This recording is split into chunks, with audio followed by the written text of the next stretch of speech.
Hey everyone, and welcome back to the Marketer of the Day podcast. We are here with return guest Larry Dodd, who has a cool concept called the OpenPlaybook. He is all about strengths-based leadership. So we are going to catch up with Larry and hear all about how he gets companies and organizations that are kind of struggling and just chugging along, but not in a great way, and gets them to new levels of success and new levels of achievement. So Larry, it's been a while. Glad to talk to you. Hey, Robert, glad to be back. It has been a while, but looking forward to catching up. We've had a lot going on. Well, tell me about that then. What do you have going on and what has you passionate in the last few months? Well, so we've seen OpenPlaybook really take off and run. We've actually been able to take some really solid companies and make them even better on top of everything else. So it's been a really exciting time for us in terms of how we've grown. We've seen that. We've seen publisher for Brains Magazine contacted me, and we're now writing articles for that magazine. So that's been an exciting development. We also have a documentary that we're waiting on to come to the market. That's another exciting element. And finally, we're in the process, in the production area, of developing a virtual product so that people can access OpenPlaybook anytime, day or night. Well, fantastic. So you have something magical here. You have a lot of people who want to get a slice of your attention, who want to talk about you in these magazines and things like that. And so as far as what you do and your secret sauce, and like you said, taking these companies that are solid and making them even better, what is it that you do and what makes it unique that a lot of people just out there don't have? Well, it's really interesting. OpenPlaybook is built on the foundation of strength-based leadership. And we really center that on three distinct playbooks.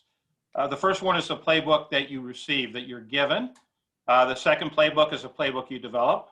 And the third playbook is the playbook that you give away. All of these are incredibly valuable tools for leaders to build strong teams that not only meet their expectations, but exceed them. And it seems simple on the surface, but in practice, it is not as common as you might think.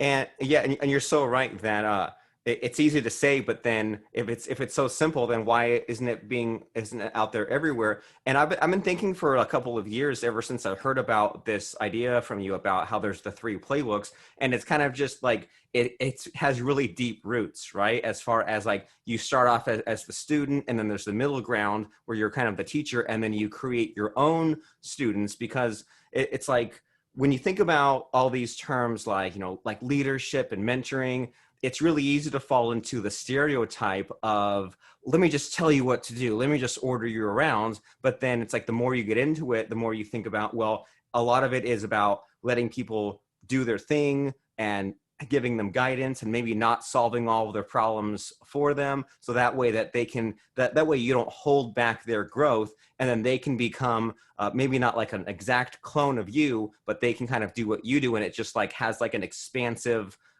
concept here of it just keeps on growing and growing. And so to help us kind of get our heads wrapped around this, I know that we mentioned some stories from you before, but I mean, tell us about some like recent companies here where you've helped them, where you came in there and they were missing this very simple concept, but you went and fixed things up. Tell me about some of this. Fantastic. One company we're working with extensively, we started by simply saying with OpenPlaybook number 1, the playbook you're given. So that's all about awareness, Robert. It's about when you look in that mirror as a leader, do you really understand the person that looks back? Do you understand your strengths? Do you understand your talents? Do you understand the areas that might be blind spots for you? Once you've got awareness of your own talents and strengths, then it's a lot easier when you look at other people who are different to appreciate those differences. And we even take it further than that. You mentioned clones earlier in your comments. We take it further than that, and we have people seek out teams that are different. They're very diverse, and appreciate the differences in other people in a way that makes the entire team much more effective. So, but it starts by you have to know your own playbook. And once you have that foundation, then you go into playbook number 2. And playbook number 2 is the one that you develop. Now in life, we develop all kinds of playbooks. Some of those for business, some of those for work, some of those in different arenas. But the idea is we're now informed. We see people differently, and we're able to build an effective business unit of different people. For a recent client, let me tell you how that actually played out. We had a situation where a manager was having problem getting response back from the person they'd given a big project to. And so we stepped back and said, well, let's think about what's happening. And we walked through the entire process. The manager is giving that information and direction in a very clear, concise manner. They're following up every couple of days to check on the progress and really doing it by the book, what we would read in school in Management 101. Give them instruction, follow up, and stay on top of the project. But the problem was the person running the project turned off. They didn't respond. The project started to lose steam. So here's what we found out in this process is by looking at the person who is the manager, we found out that they're a very traditional manager, very action-oriented, very execution-focused. And the person leading the engagement thought about the world very differently. They thought about the world based upon relationship. And so every time that the manager followed up, what the person running the job heard was, you don't trust me. You don't believe in me. You don't have faith in me. I told you I would do that. So by understanding these differences, we were able to bring people together and make them much more effective and keep the project on track. Great example of project number 2, or playbook number 2. We move on as a leader, and you think about what great leaders do. They build teams that exponentially drive greater results than they could possibly do. How do you do that? As a leader, you have a playbook of experiences. Those are your currency. The time is your currency. That's how we drive that exponential growth. Our job as leaders is to find ways to give our playbook away in a way and to a person who can then go faster. They can get past the mistakes we made. They can grow more effective. And most importantly, in building culture, they can then embrace that culture and do that to the person that reports to them. And now all of a sudden you have a culture of these 3 playbooks working together where people are doing what they're most effective at doing. They're building teams and developing people in a way where everybody's more effective as a team. And they're leading in a way that drives a talent and culture pipeline that makes the entire organization more effective.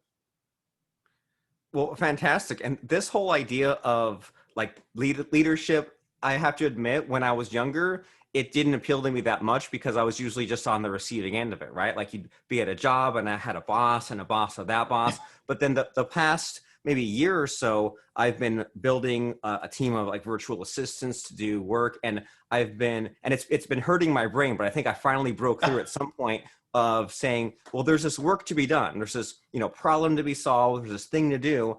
And I used to just say, well, it'll take me 10 minutes. I'll just go and do it. But lately I've been saying, even though it'll take me 10 minutes to do versus an hour to explain, now I'd rather spend the hour explaining it because this way it's like kind of like more healthier, I guess, or like more expansive or more long-term to maybe like document a procedure and make instructions. And then also maybe I lost a little bit of time that first time creating the instructions, but then the next time, like tomorrow when it needs to be done, the day after, and the day after, now that they slowly get that time back. And it took forever just to get out of my own way and to grasp this really simple idea of time lost short term, but then time gained long term. And so do you come across this kind of resistance to the open playbook idea of people saying, well, it's always been done this way, or I can do it better, or I can do it faster? Any kind of unlearning that needs to be done with these people you help? Well, those are probably the least effective words you could say is we've always done it this way. But it's actually an entry point that we find very, very often.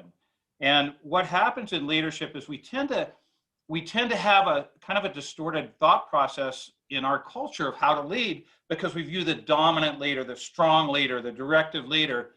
But more and more today, and I think it really has been this way all along with my mentors that brought me up, is that the effective leader leaves a wake of leaders behind them. They leave people in their path who have worked for them and grown and they become a leader that people want to work for that reason. Part of that is doing exactly what you just described, stepping back and realizing the short-term answer, I could do everything. But the better answer to get great people and to keep great people and retain talent is to take the time to give them a chance to grow and to share in their growth and development. How do we do that? We give our playbook away, but they do the work necessary to build their own. And you've mentioned here about some of these kind of like ahas almost, right? And it's like there's like we said that there's the way it's been done, or there's like the obvious solution, and then I almost feel like a Zen master at times of just like sitting and doing nothing, and doing like the more of like the slow thinking to figure out some of the solutions. Like earlier we mentioned that it was like a communication problem of saying, well, Mhm. the person I'm talking to values relationships, so I need to like think more in terms of those. And like I've had the communication problem of thinking like, well, like they don't want to work. No, they do want to work. I'm paying them to work. They want to have the value. And like something that every now and then I keep coming across is like this really kind of leadership hack of, well, if someone like, don't come to me with a problem, come to me with a problem plus a solution, or come to me with like a problem plus three solutions. And every now and then we come across like a really just such a simple, like maybe trick is the wrong word, but a simple like saying or strategy. And so do you have a favorite or like a good strategy kind of along those lines of saying like, well, if nothing else works or you're not sure where to start, here's a tool to pluck out of the toolbox? Anything like that come to mind? Well, the way that I like to manage and build people starts with selection. So you make sure that you have a good, strong relationship. And then you're always taking that person that you're growing just a little bit past that comfort zone, right? And so a lot of that is challenging them much in the way you described is, okay, don't come to me with a problem for me to solve. I want to know what you think. I want to know what you think and how we go about that. And then I have them articulate that to me. And I take the time to step back and say, okay, now let's talk about how that works and how we might go a different route. I invest the only real currency I have as a leader, the one thing I have that nobody else has, and that's the experience. And so I focus on the person, but having come up through the accounting arena, which is a whole nother crazy story, I do appreciate the structure. So I start with the person, but I move to the structure quickly, either organizationally or where I'm trying to lead that person, because we can only really light the path, Robert. If I'm doing all their thinking for them, then at the end of the day, I'm the guy who's doing all the work, and they're not going to be fulfilled, excited, challenged. And at the end of the day, it'll be a poor manager leading people who probably aren't uh, very happy. And that's been on my mind as well. Like it's almost like you're reading my diary in some of these things where sometimes like I hire someone and they're really good at some kind of task, and I like load up some different tasks and try them out from different things. And right now I'm almost at the point where I'm trying to like elevate like one person in particular to like more of a managerial role, because he's done the work, he knows how it's done, he knows what to look for, and it's a little bit scary for me and them, because I don't want to like lose a good person. I don't want to push them too much. And I'm also a little bit worried about them if they're like, well, if they're just trying to be eager to please me, or if they're like moving past their point of happiness or anything like that. And so there's like a lot to think about here. And what helps me many times with these kind of overly personal problems is to see it happen with someone else, right? See it happen in some other industry, some other company, some other person with this problem. And I remember last time you were talking about like helping out like the baseball team. And so do you have any more interesting stories this time around of like a specific company or a specific person where they needed your help and you helped them conquer the problem in a new way? Yeah, absolutely. Actually, the baseball example is a great example. I was brought on as a controller of a Major League Baseball team. Team had just been acquired. And so we went through about the first 6, 9 months of that. And I was asked to speak at a major university in the Bay Area for their MBA in sports management. Now, Robert, I was from a small school and I didn't have an MBA. Most of their students were lawyers and MBA candidates. And so I remember sitting out in my car before I went in, and the way we all do before we give a talk is we're kind of going through the steps, and I had the talk exactly where I wanted it. The only thing I wasn't sure about was the first part, how I got that job, because I got that job in one interview, and it was the job that everybody else wanted. I was fortunate enough to have the exact temperament and skill set to be at the right place at the right time with the right thing to offer and with the right attitude. So right before I went in to give the talk, I asked myself a very simple question. Who are you here for? Why are you doing this?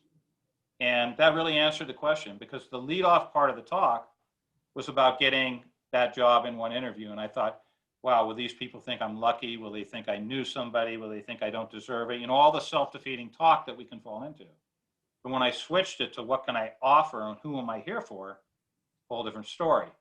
Went in, gave the talk. It was really, for me, a good talk. I felt like it was awesome. At the end of the talk, a young man walks up the center of the aisle and says, you know, we have a posting in here for an intern for your team. And I just figured I would never have a chance. But after hearing how you got your job in one interview, I'm going to try. I'm going to send him my resume. And he walked out, and I talked with a lot of other people, but I always remembered him. Fast forward about 4 or 5 months, we're in the middle of baseball season. And if you've ever worked in a sports environment, when you're in season and it's game day, man, things are happening, and they're happening fast everywhere. And one of our community development guys, John, walks in. He's got somebody trailing behind him, and he says, hey, Larry, you got a minute? And so I did what I unfortunately am ashamed to say I did too much. I said, John, I'm really busy. Can I reschedule? And he looked me dead set in the eyes, Robert. And he said, Larry, I need 5 minutes of your time. And so we walked into my office. This guy's following him. He sits down. We start a little bit of small talk, and he looks at me. He goes, you don't remember me, do you? And I go, well, you know, you do look kind of familiar to me. And he says, I was at that talk that you gave at this major university. I came up and talked to you afterwards, and I told you that I was going to apply for this job when I wouldn't have done that before. Your story was the difference. And I'm here because of that story. And he got up, walked out. Oh, and then he said, thank you. Let's not forget that. He got up and he walked out, Robert, and I sat there for 15 minutes in the middle of a game day, realizing the impact that we have as leaders to build people who are awesome by just giving a little bit of ourselves. Often it's our most vulnerable part, and bringing that out. I could never have expected that. That was, I thought, just an experience on a summer afternoon. And then 4 months flash forward, and here he is. That's not me specifically, that's all of us. We all have the power to do that. And we all have the stories, because no matter where we are in life, somebody's looking to where we're at today, right now, and saying, how did that person get there? Our stories are the way we show them. And that's again, it's simple, but it's huge. And Yeah. It's easy to think like, oh, that's just like some like cheesy, like inspirational thing to say. But I mean, like you said, like you never know what you're doing right now today. Like even like you being on this podcast, maybe someone will listen to just this one episode, and then they'll go and make some better decision or take some different action that they wouldn't have otherwise. And I feel like probably like 98% of the time, we don't even know what happens, right? It never gets back to us unless there's some freaky coincidence like what happened with you. But what I get from you saying that is it's easy to be negative, right? It's easy to think like, oh, you know, I had that one bad day 12 years ago and that one person cut me off in traffic. But I mean, why not think about the positive of it, of maybe when you showed up for that speaking gig, or you made that phone call, or you spoke to that one person. You never know if that changed someone's course of action, and then now they're doing something new that they wouldn't have done before if not for your advice. And it's like, and for me, it's probably buried deep, but like if I really think about it, like certain like very insignificant events come to mind of like, this one teacher said this one thing and nothing else this teacher ever said really lasted except for like this one thing, or this one speaking gig. Someone just had this one sentence in there, and that's the one thing that stuck. And it's like, we don't know what's going to, because everyone's different, we don't know what's going to be the one helpful thing that someone else is going to help someone. And so that stuck with me of how you said, he said, like, why am I here and who am I here to help? And like, that's another helpful reminder of, if we, doubt ourselves, or if you think that, you have like that imposter syndrome or something like that, well, shift the focus in That's right. outside of you to someone else. And then that also solves the problem of, like, what speakers have, where they say, like, I have this one speech, I have this one message, and I need to customize it to this other audience. How do I do that? Well, why am I here? Who am I here to help? And like you said there, many times it's just changing the beginning, and then the rest, the meat of everything is kind of the same, but just the kind of the appealing to it and the store you work in, you can just change that one part, and then it suddenly it kind of fits the tool fits the whole a little bit better, so to speak. And yeah, it's simple but very helpful. Yeah, and just to build on your thought there, here's what's really interesting, and we really focus on this a lot at Open Playbook. What's interesting is when you develop a habit, right, a good habit, then, and that habit is that you're looking at your strengths, you're thinking about how you're using them, you're looking back at your past catalog of wherever you're at, those stories that are evidence of your strengths, and you get in the habit of sharing those, and not in a arrogant way, but in a very humble way, and investing yourself in other people. And what happens, Robin, this is the coolest thing. What happens is you start to attract that type of talent around you. And pretty soon you have a wake of people who have worked for you, and they said, oh yeah, I moved exponentially forward working for this person. Wow, this is a small business world. Now you as a leader have the opportunity to show how all these people have done well working for you. Do you think that's going to get you the best talent? Do you think that's going to keep them there? Absolutely. And like, you hear all the time about how, like, these huge speakers, like a Robert Allen type or someone, they'll make these kind of like certification programs, like, right, or like Mm-hmm. coaching programs, where they say, sure, I've taught these people, but in order to scale, I've kind of taken my recipe and then other people teach the way I do it. And then it seems like that would have way more of an impact than you just doing it on your own. And so it's like, it really makes the brain go crazy, right? When you think about, well, it's not just me, it's about other people I've helped. And then, Right. and it even pays off in selfish ways too, because you can say, well, don't talk about how great I am, talk about how great these other people are that I've helped out. But then it finds its way back to you. And so when you talk about these things, like these strengths, right? Strengths like relationships or like experience, is there a test to take, or a multiple choice or categories to pluck out? Or is it a matter of like just thinking it through? So I'm a Gallup Clifton Strength certified coach. We use Gallup's strength-based methodology as our baseline.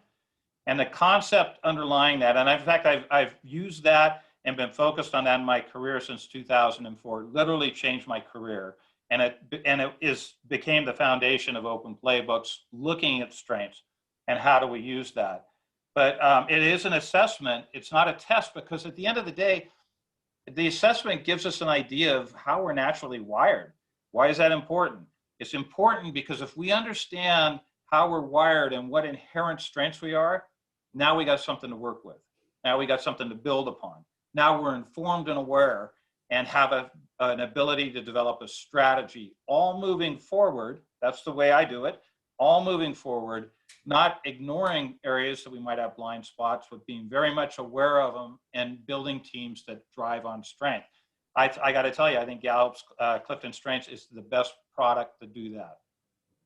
And it seems like from your answer here, you're saying that even an assessment is not like the final verdict, right? That you can kind of use a blend of like, well, here's what the assessment told me, here's what I think of myself, here's what other people have said in my reaction. And it's like anything else in life, how, life is consisted of like your skill, and plus your luck, plus like the resources at your disposal. I imagine it's the same as far as figuring out the strength. It's like, it's a blend of many things, and then you figure out your strategy from there.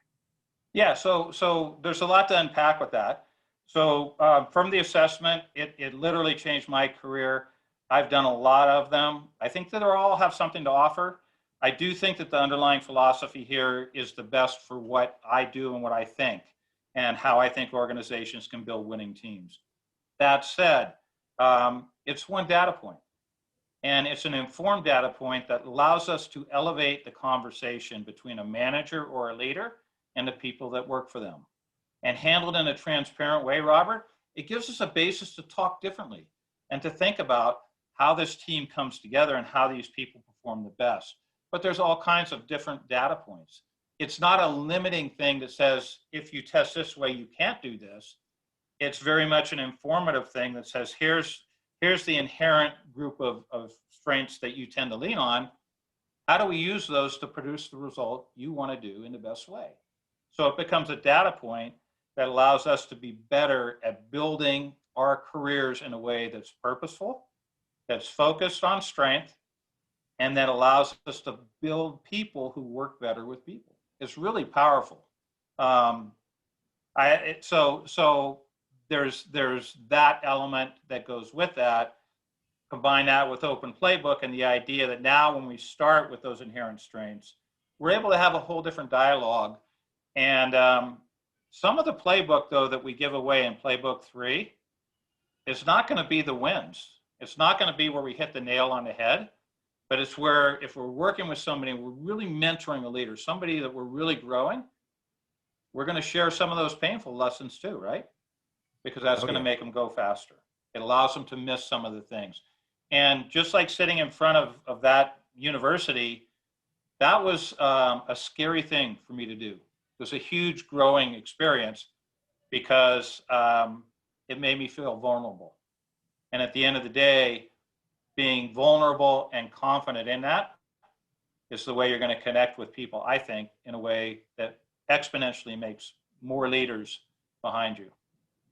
Right. I mean, I would say that finding out about like your failures and missteps and things like that is more helpful than the biggest successes. And like, you can't be 100% negative, and it can't always be failures. You also need to kind of explain the things to do right. But there's been so many times when just someone telling me this thing here, don't do that, or don't do it that hard way, has been like way more helpful. And I mean, what comes to mind there is a couple of years ago, the wife and I were driving around to different dentists and local businesses, and we were like dropping off boxes of donuts, and just as like a first impression. And I remember that every time we came close to like a new business, like we were pulling up to whatever parking lot, we were almost there, I had like this terrible feeling. And it took a long time to realize that it was negative self-talk that I was not hearing or consciously thinking. Like the self-talk and the words were there, but it was somehow like just under the surface. And then and it took a long time to realize that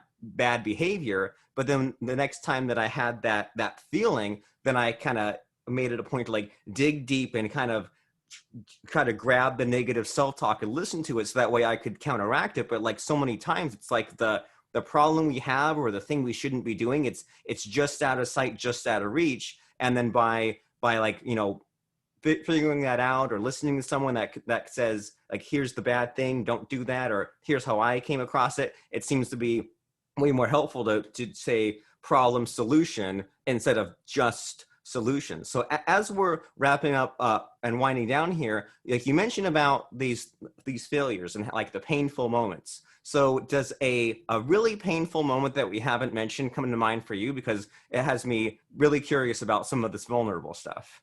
It was actually painful and transformative. And I had worked in home building for about 4.5 years. The first 3 years, Robert, we couldn't build them fast enough. We were innovating. I was the assistant controller, so right in the middle of the accounting function. But as putting in new systems, you're innovating processes, you're growing. Man, I was having so much fun. Then the market changed and it crashed. And they wanted, and rightly so, an assistant controller that was really accounting minded, who liked to do spreadsheets and debits and credits and all the things that traditionally we think of with an accountant. I became so frustrated. I didn't know what to do. I started doubting myself, like you were talking about out in your calls. And I found myself in front of a career counselor. And the career counselor did some work with me, showed me the Myers-Briggs assessment at that time. And, you have to understand, Robert, I was doubting myself. I was about ready to quit and do all kinds of different things outside of accounting. I had no idea. I was lost. And this Myers-Briggs showed me, wow, there was nothing wrong with me. I just had a skill set and a temperament that wasn't needed in this circumstance. And I said, oh, let me develop a new playbook. Let me adjust my playbook and realize that I'm somebody in the finance arena that likes to build people to drive change. And before I knew it, I was sitting in the chair in the interview for that Major League Baseball team, explaining that this is what I was about, and they were explaining to me that we need change and we need somebody to drive it. And before that interview ended, I had an offer, and it was the transformative event in my career that showed me that when we really play to our strength and when we really know what they are, we really set ourselves up for Providence to step in and exponential breakthroughs to happen. Well, a lot of this is making sense, especially how you said that playbook one starts with the self-awareness and knowing what your strengths are. And also your answer here is reassuring because it makes you think that, well, some of the things that you think are weaknesses might not be weaknesses. It's just not the right time for that right now, or it's not the right place for that. And then hence the need to be adaptable and to kind of just like have that feedback loop of thinking like, okay, well, that painful time in the past, instead of thinking like, oh, it's bad, and like I'll just put it away and I won't think about it or be off in this corner. It's like, well, maybe you can use that as a way to do better next time, or think, maybe you didn't even do anything wrong. It was just bad luck or bad timing or something like that. So it like kind of puts a better picture on some of the things that we think might be weaknesses. So, man, our conversation has gotten so deep, talking about the past and about people and being a better people person and just being a better person in general. So if people are intrigued and interested in the line of conversation we have going here, what's the next step? How do they find out about you and what's happening with the publication and the documentary and everything else? Wow, there's a lot going. Probably the best place is the OpenPlaybook website, www.open-playbook.com. That's a great place to start. Brains Magazine, you'll see a series of articles coming out on that. It's an online magazine. It serves Europe, Australia, Canada, and the US. And so not only for me, but there's a lot of exciting cutting edge thinking from a number of authors in that publication that's powerful. And as far as the documentary goes, we don't have a release date yet. It's in production. And our virtual product is in production, and we expect that to release in the second half of the year. Fantastic. So open-playbook.com will be the place to keep up to date with all those interesting things. And as we close this call up, Larry, is there any final words of advice you have for us, or anything quick that you think we left out of our conversation? We covered a lot of ground, Robert, but at the end of the day, if we take the time to step back and really examine the strengths and what we have to offer, either as a leader or elsewhere, it allows us to have a much more fulfilling experience and to be able to make better decisions. It's a powerful experience if we start from strength and build on that. Fantastic. Know our strengths so that way we don't have to keep on repeating the same mistakes, and that way we don't have to make things so hard. It doesn't have to be this hard. It might just require a new angle, new way of thinking. Place to go is open-playbook.com, and we will see you there. And thanks, Larry, for showing up. Thank you, Robert. Appreciate your time.